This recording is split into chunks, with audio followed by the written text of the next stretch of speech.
takut benda. Kifayatul Muhtadi qal mu'allif rahimahullah ta'ala, muka surat 94 Jawi.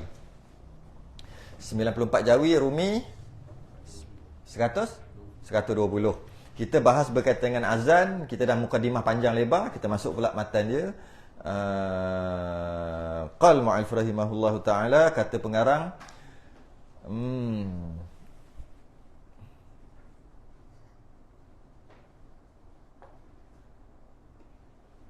okey. Perasan tak? Dalam kitab ni, ini sajalah, ini pengetahuan am. Pengetahuan am. Dalam kitab ni, kitab Misbahul Munir. Kitab Misbahul Munir ni dikarang depan kitab matan, dikarang itu aja. Dikarang itu aja. Dan kalau orang yang bijak-bijak sikit, dia boleh buat syarah lah kalau nak buat. Okay. Jadi bila baca kitab ni, kita akan kata macam ni tau. Qala al-musannif rahimahullahu ta'ala wa nafa'ana wa iyyakum bi'ulumihi fid darain amin ya rabbal alamin. Qala al-musannif, berkata pengarang rahimahullahu ta'ala, moga-moga Allah rahmat dia lah kita baca kitab dia. Wa nafa'ana, moga-moga dapat manfaat untuk kita, bagi kita. Wa ulumihi, ilmu yang ada tu dapat kat kita. Fid darain, mudah-mudahan pengarang ni selamat, pengarang dan kita selamat dua darain. Darul tu lah. Darul ma'mul. Dar, apa dar? Darul ihsan, dar. Darain, dua dar. Saja nak pakai istilah tu. Dar tu kediaman. Jadi kita darul ma'mur, faham? Kediaman yang makmur. Darul ihsan, darun na'im. Dar tu kediaman. Darain, dua kediaman. Yanun, musanna. Okey.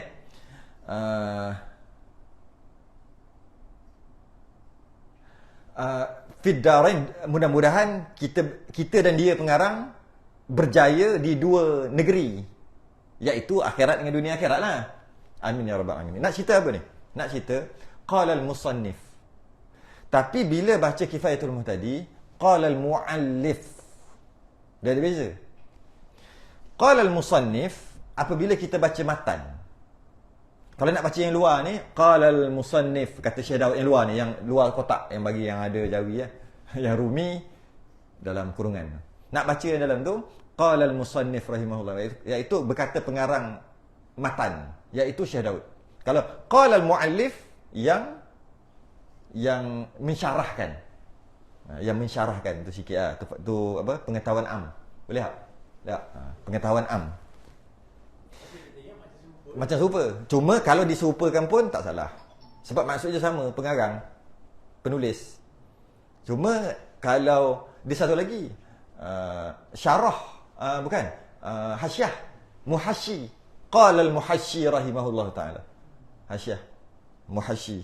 Jadi hasyiah ni apa pula? Mensyarahkan syarah.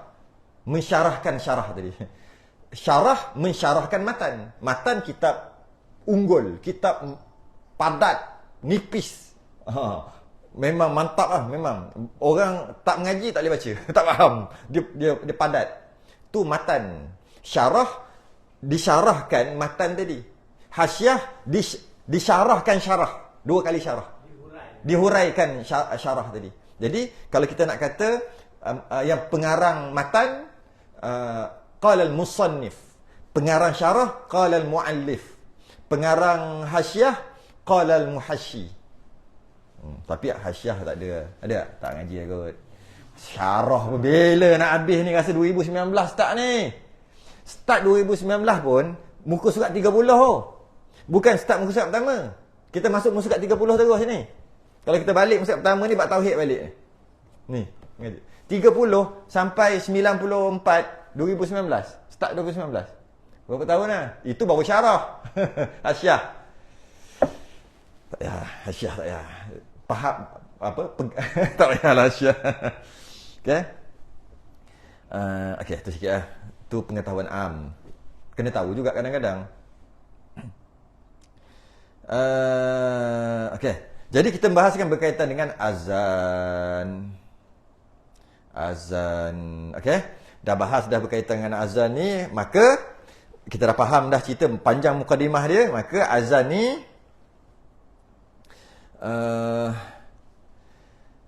hanya pada solat maktubah, solat wajib, iaitu 5 waktu sahaja.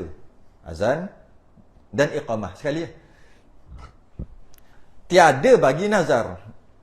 Kalau kita nak sembahyang nazar, tak ada azan, tak ada iqamah.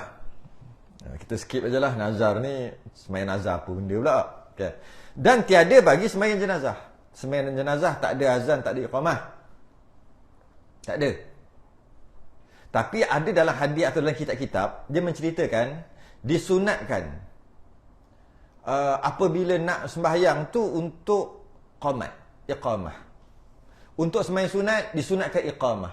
Untuk sembahyang jenazah, disunatkan iqamah. Ada kitab yang tulis itu. Okay. Nanti kita faham, kita bahas apa maksud iqamah. Cuma secara umum, selain daripada solat 5 waktu, tak ada azan, tak ada iqamah. Ambil itu dulu. Okay. Kalau sembahyang tu sembahyang nazar, jadi wajib, tak ada iqamah, tak ada azan juga. Kalau sembahyang tu sembahyang jenazah, fardu tu wajib, tak ada azan, tak ada iqamah. Dan tiada bagi sembahyang sunat, tak ada azan, tak ada iqamah. Dan jika dituntut padanya jemaah sekalipun, dituntut jemaah, ada sembahyang dituntut jemaah, ada 7 kan? Raya 2, gerhana 2, minta hujan 1, bulan Ramadan, tarawih, witir, 7. Itu yang solat sunat yang dituntut untuk berjemaah. Tak ada azan, tak ada iqamah. Tak ada juga. Hanya makruh keduanya. Malah kalau azan dan iqamah juga makruh. Pada yang tersebut itu. Maksudnya azan dan iqamah tu. Kerana ketiadaan warid bang dan iqamah padanya. Warid, ingat disebut warid. Warid dengan nuzul. Itu pun istilah juga. Bila sebut warid, hadis. Warid tu maksud datang. Kalau nuzul maksud turun. Maksud Jibril bawa Quran tu lah, turun Quran. Jadi bila kata nuzul, maka maknanya Quran terus. Ataupun turun. Telah turun perintah pada kita semua. Maknanya turun apa? Wahyu. Ataupun Quran lah.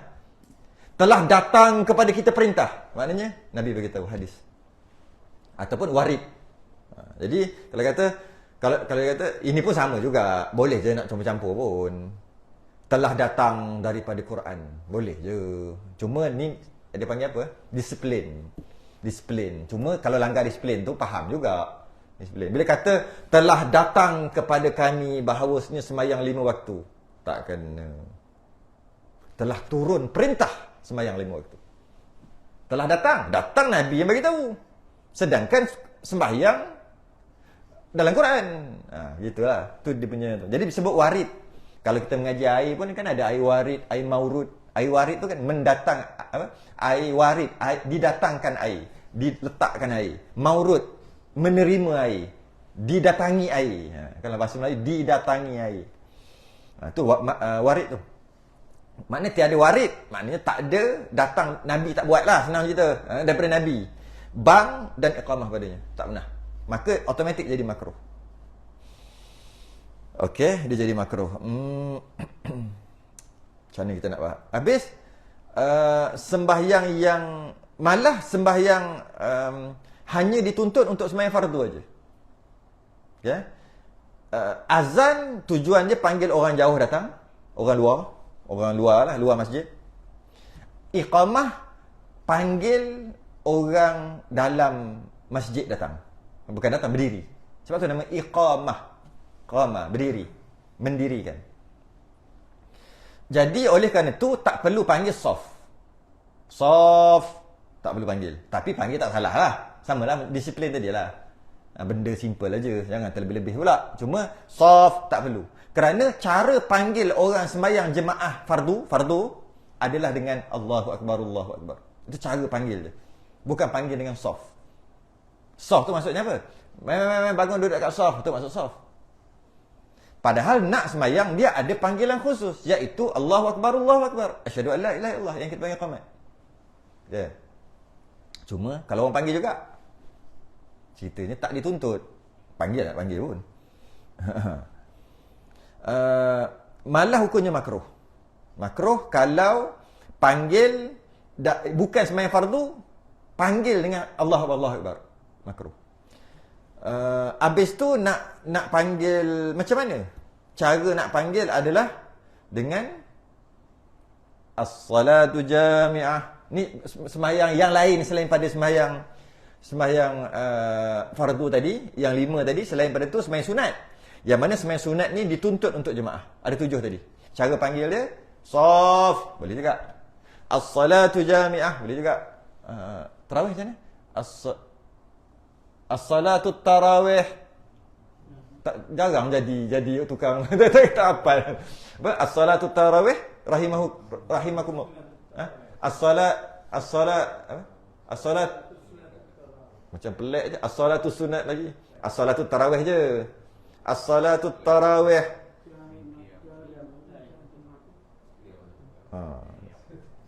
Lupa lah. Sebab tu jadilah sikit sekala bagi ingat. Min qiyami syahri ramadana. Itu hadis sanad Allah Taala. Itu niat. Maksudnya panggil macam tu boleh. Tapi mesti ada maksudnya as-salatu jami'ah. Tu cara panggil. Bagi sembahyang yang as-salatu witri asabakumullah, gitu kan? Kan? Lupalah. Maknanya panggil solat tarawih, solat witir yang nak dibuat berjemaah, panggil dengan as-salatu jami'ah ataupun seumpama dengan dia. Boleh. Ataupun nak panggil solat 2 hari raya, as-salatu jami'ah, boleh juga. Solat gerhana, panggil juga. Solat minta hujan, panggil juga. Ataupun shaf, boleh juga. Ataupun seumpama lah. Kalau solat jenazah, apa? As-salatu ala mayyit hadir, kan? As-salatu ala mayyit hadir. As-salatu jami'ah rahimakumullah. Itu lebih kurang yang panggil. Boleh panggil, memang boleh panggil. Sebab solat jenazah disunatkan jemaah. Dan dia tak boleh panggil dengan qamat. Nabi nak panggil dengan apa? Panggil dengan shaf, boleh. Yang lain-lain lah. Tapi 7 aja. Selain daripada itu, sembahyang sunat lain tak ada panggil. Contoh nak buat, kalau sembahyang seorang tak ada panggil lah, nak panggil siapa? Kalau kata nak buat duha berjemaah, tak ada panggil. Misalnya, jom lah. Macam tu je. Tapi kalau panggil juga, tak salah. Cuma tidak dituntut. Macam tadi. Nabi nak panggil apa? Okey, jom. Duha. Sebab solat duha tak dituntut untuk berjemaah. Tapi jemaah sah. Jom, duha. Uduh bunyi. Saf. Okey sikit. Sedangkan tak dituntut. Buat je lah. Okey. Macam solat hajat. Tapi solat hajat khilaf. Sama ada solat hajat ni dituntut jemaah ke tak? Khilaf ulama. Sebahagian kata dituntut, sebahagian kata tak tuntut. Yang kata tuntut sebab dia kias istisqa, minta hujan. Minta hujan tu hajat kan? Minta hujan kan sunat jemaah. Maka solat hajat sunat jemaah. Yang kita duk buat itulah. Kita pakai pendapat yang sunat jemaah. Yang kita duk buat ramai-ramai, kita sembahyang hajat. Itulah. Asalnya sembahyang hajat khilaf ulama. Ada yang kata sunat jemaah, ada kata tak sunat. Walaupun tak sunat, kalau buat sah. Gitu lah. Tu panggil, tu cara panggil dia. Buat cara kebetulan tak apa. Buat secara kebetulan. Tapi kalau tak niat makmum, tapi tunggu, batal. Masa tunggu lah. Dan kita dah habis baca lah. Walam yakul lahu kufuwan ahad. Rukuk lah. Orang depan tak rukuk, imam tak rukuk lagi, tunggu, batal. Dia buat macam mana? Qul huwallahu, baca balik. Qul huwallahu, baca. Buat cara kebetulan. Itu yang cara bila nak mufaraqah dengan imam atas sebab-sebab kan. Kadang kita tak suka imam. Kadang-kadang imam tu baca salah, kita kata salah. Bagi kita imam tak sah. Senang kita gitu lah. Bagi kita imam ni tak sah. Tapi kalau keluar jadi fitnah. Mufaraqah, buat cara kebetulan. Buat cara kebetulan. Dalam setengah kitab, dia ada kata disunatkan untuk iqamah pada solat-solat sunat juga. Kena faham. Iqamah ada 2 maksud. Dari segi lughatan, lughah, dari segi istilah. Dari segi lughah, dari segi bahasa, iqamah maksud mendirikan. Panggil untuk orang berdiri untuk sembahyang. Itu segi bahasa. Panggil untuk orang berdiri. Iqamah tu maksud panggil orang untuk berdiri. Iqamah. Syarak maksud istilah syarak. Iqamah adalah panggil orang untuk sembahyang. Beza tak? Qama asalnya berdiri. Iqamah panggil orang, suruh orang berdiri. Itu dari segi bahasa. Dari segi syarak, panggil orang sembahyang walaupun tak berdiri. Tak.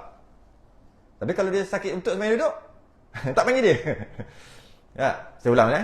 Iqamah dari segi sudut bahasa adalah suruh orang berdiri. Iqamah dari sudut syarak, istilah syarak, panggil orang sembahyang. Panggil orang yang dekat-dekat tu untuk sembahyang. Okey. Jadi dalam kitab-kitab yang mengatakan sunat iqamah walaupun solat sunat, bukan. Sunat iqamah pada solat sunat adalah, maksud dia apa? Sunat panggil orang bangun sembahyang. Sunat panggil orang bangun. Bukan sunat Allahu Akbar, asyhadu an la ilaha illallah, bukan. Saya ulang balik Iqamah dari sudut bahasa adalah suruh orang bangun. Iqamah dari sudut syarak, istilah syarak adalah panggil orang bangun untuk sembahyang dengan cara Allahu Akbar, asyhadu an la ilaha illallah, asyhadu anna Muhammadar Rasulullah. Tu dia punya lengkap. Jadi, kadang-kadang bila dalam kitab ada dia sebut dalam maksud bahasa. Kadang-kadang dalam maksud syarak. Kalau dalam maksud bahasa, iqamah tu maksudnya panggil orang. Maka ketika nak solat jemaah, sunat panggil orang untuk bangun. Memang panggil. Tapi panggil dengan apa? Panggil dengan as-salatu jamiah. Sebab tu kalau baca kitab, dia sunat qomat. Dia nak semayang ajat ke apa ke? Allahu Akbar, Allahu Akbar. Mu tengok kitab ni, sunat qomat. Bukan maksud iqamah tu, bukan maksud Allahu Akbar. Maksud dari sudut bahasa. Macam hendaklah imam itu mencegah daripada berlakunya perkara mungkar. Tiba imam ni imam dari sudut syarak. Imam yang kata mencegah tadi pemerintah. Dari sudut bahasa. Jadi kalau kita baca, imam kena cegah. Imam ni tak cegah pun. Bukan. Itu imam dari sudut syarak. Ini imam dari sudut bahasa, iaitu ketua. Sama lah. Wuduk dari sudut bahasa apa? Wuduk. Dari sudut syarak lah. Istilah syarak, wuduk maksudnya perbuatan yang ada niat.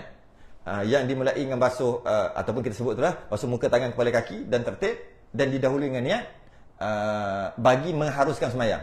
Itu syarak, itu wuduk dari sudut bahasa. Bukan? Mengelokkan dari sudut tasawuf. Dari sudut bahasa. Basuh. Nabi pernah kata dekat sahabat dalam hadis, dan cerita hadis ni. Siapa yang makan daging unta, ingat? Pergi wuduk. Maka mazhab Hanbali ambil wuduk tu dari sudut syarak, iaitu makan daging unta ataupun susu unta batal wuduk. Batal sungguh. Mazhab Hanbali. Mazhab Syafi'i dia ambil dari sudut bahasa. Wuduk tu masuk basuh. Siapa yang makan daging unta kan minyak, basuh tangan, basuh. Basuh. Tu jadi tak batal gitu. Nampak? Okey. Adapun sunat iqamah itu bukan apa dah? Allah, kejap Adapun sunat iqamah itu bagi tiap-tiap sembahyang fardu. Sembahyang fardu sunat iqamah. Sama ada tunai atau qada. Tunai atau qada sunat iqamah. Sama ada ia dijamakkan atau tiada. Dijamakkan maksudnya nak sembahyang dua tu kan. Qamat lepas sembahyang yang pertama nak sembahyang yang kedua tu sunat qamat. Kalau bukan nak jamak pun sunat qamat juga. Dan sama ada ia daripada lelaki atau perempuan atau lainnya. Lelaki atau perempuan tak kira. Sunat qamat. Tapi azan bawah tu baca terus lah. Ini senang je kot. Ini yang orang salah faham ni. Yang anak lelaki dia qamat ni. Dia kita baca bawah tu. Adapun sunat bang itu, bang tu azan lah. Bagi lelaki juga. Perempuan qamat ada. Perempuan dengan maksud perempuan nak sembahyang dengan perempuan lah ni. Ataupun perempuan nak sembahyang seorang-seorang, nak sembahyang kat rumah, qamat lah. Rugi je orang perempuan ni. Dia sembahyang kat rumah, dia tak qamat pun. Tak payahlah azan. Nak sembahyang seorang-seorang, sama ada sembahyang seorang atau sembahyang jemaah. Jemaah perempuan dengan perempuan lah. Sunat qamat. Jadi rugilah. Ada pun sunat bang itu lelaki juga. Bagi lelaki juga. Dan jikalau ada kanak-kanak pun boleh. Sah. Atau munfarid, sembahyang seorang sekalipun. Sah. Maksudnya bukan sah. Sunat bukan sah, sunat. Sunat qamat. Sunat bang, sunat qamat, sunat bang, sunat azan. Sama ada yang nak sembahyang tu lelaki dewasa, seorang atau jemaah, ataupun yang nak sembahyang tu kanak-kanak, seorang atau jemaah, atau nak sembahyang seorang atau jemaah, munfarid, sunat azan. Bukan qamat memang sunat dah semua tadi. Ni azan pula. Mana nak sembahyang seorang pun, ya. Jadi Allahu akbar, Allahu akbar, Allahu akbar, Allahu akbar, asyhadu an la ilaha illallah, asyhadu an la ilaha illallah, asyhadu anna Muhammadar Rasulullah, asyhadu. Macam itulah azan dia. Bukan azan bukan mesti gitu. Itu nak panggil orang. Ni nak sembahyang seorang kan. Dan harus bagi perempuan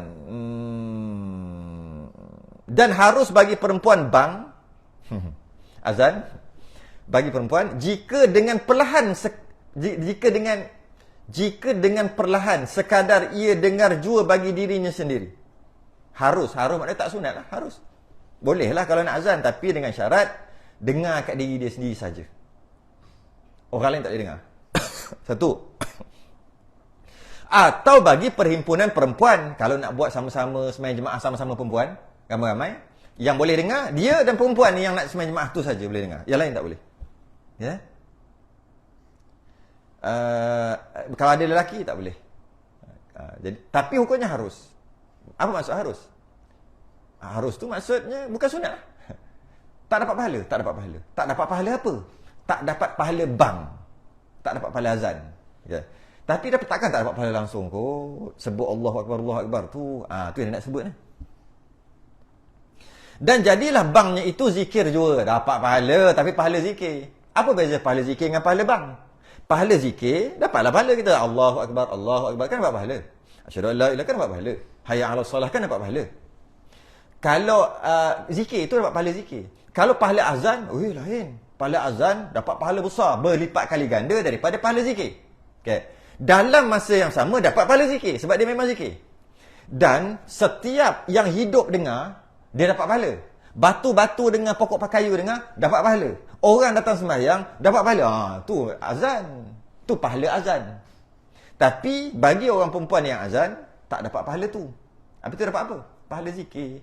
Tu dia kata. Zikir juga. Macam dia baca subhanallah macam tu. Alhamdulillah, Allahu akbar. Macam tu lah pahala sama lah. Sebab tu hukumnya harus.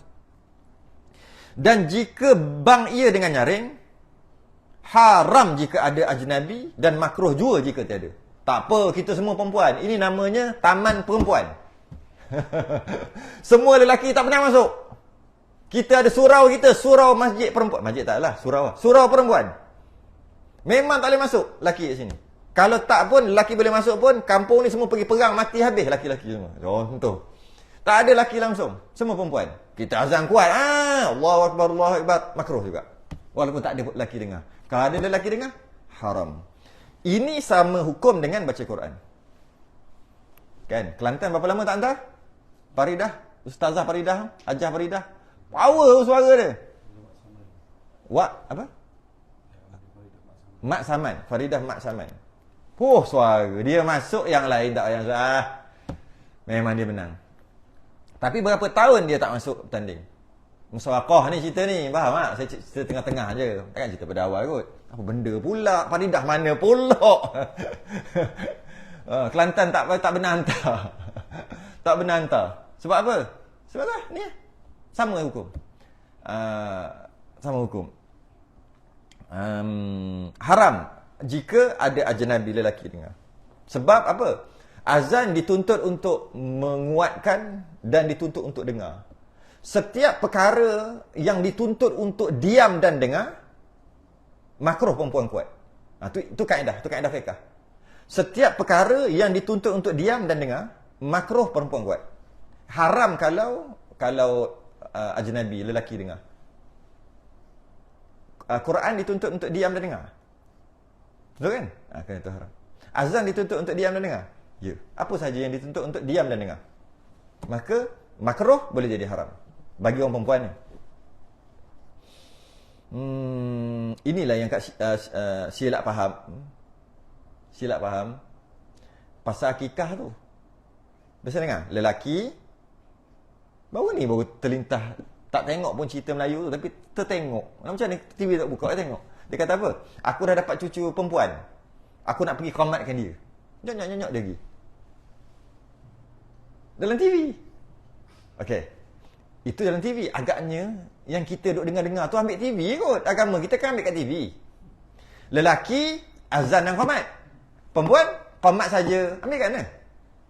Ambil kat TV ni. Baru dengar. Minggu lepas je. Tak tahulah cerita apa. Dia kata, aku dah dapat cucu ni. Aku nak pergi qomatkan cucu aku. Qomatkan cucu. Kenapa kata qomat? Sebab perempuan bila lahir, budak baby baru lahir, sunat qomat aja, tak sunat azan. Lelaki baru sunat azan dan qomat. Mana ada? Mana ada gitu? Dia silap faham. Silap faham macam mana? Perempuan tak disunatkan azan dalam semua keadaan. Tak sunat azan. Harus je azan. Tapi tak sunat azan dalam semua keadaan. Semua keadaan. Tak sunat azan. Okey. Bila dapat anak, okey, disunatkan untuk azan dan qomat. Okey. Nak kata kena qomat ataupun azan ditilik pada jantina orang yang nak azan atau nak qomat tadi. Bukan ditilik pada jantina anak tu. Dalam kitab memang tulis gitu, tapi salah faham. Dia salah kembalinya tu. Dhamir tu salah kembali. Jika lelaki sunat qomat dan iqamah. Jika perempuan sunat qomat. Maksud dia, jika yang azan tu lelaki, yang azan, yang ni bukan baby tu. Bukan baby tu. Baby tu tak payah tengok jantina. Tak payah tengok. Yang nak tengok jantina baby, itu kalau nak buat akikah. Kalau jantan 2 ekor, kalau betina seekor. Perempuan seekor. Jadi dalam nak menentukan berapa yang sunat untuk akikah, tengok jantina bayi. Dalam nak menentukan azan ataupun tidak, tengok jantina orang besar tu, orang yang nak ni. Kalaulah lelaki, ayah dia, anak tu perempuan ke, anak tu lelaki ke, sunat iqamah dan azan. Sebab memang sunat pun, walaupun perlahan. Kalau yang nak azan tu, yang sambut bayi tu perempuan, lelaki tak ada, perempuan je ada, bidan ke, doktor ke, semua perempuan, dan perempuan yang nak atau mak dia sendiri ke, maka qomat ajalah sebab perempuan.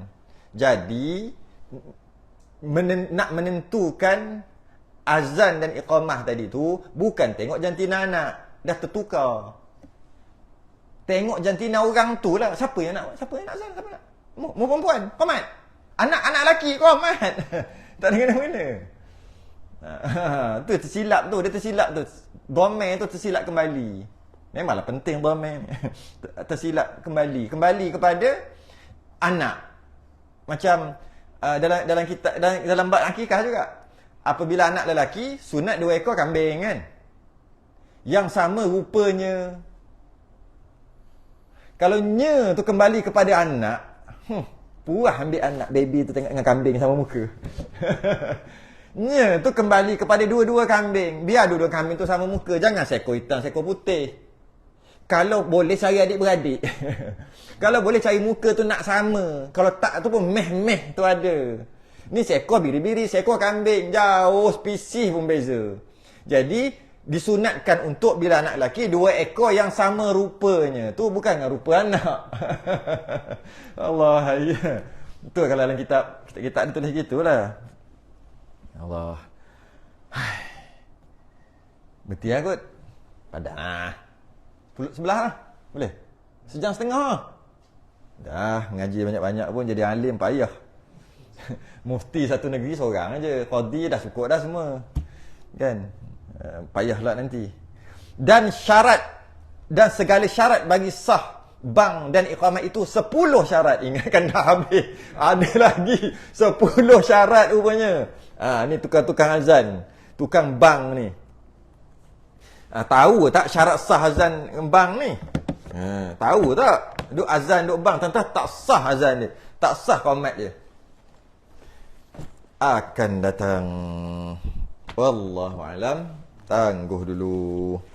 Kita sudah yang tasbih kafarah dan suratul subhanakallahumma.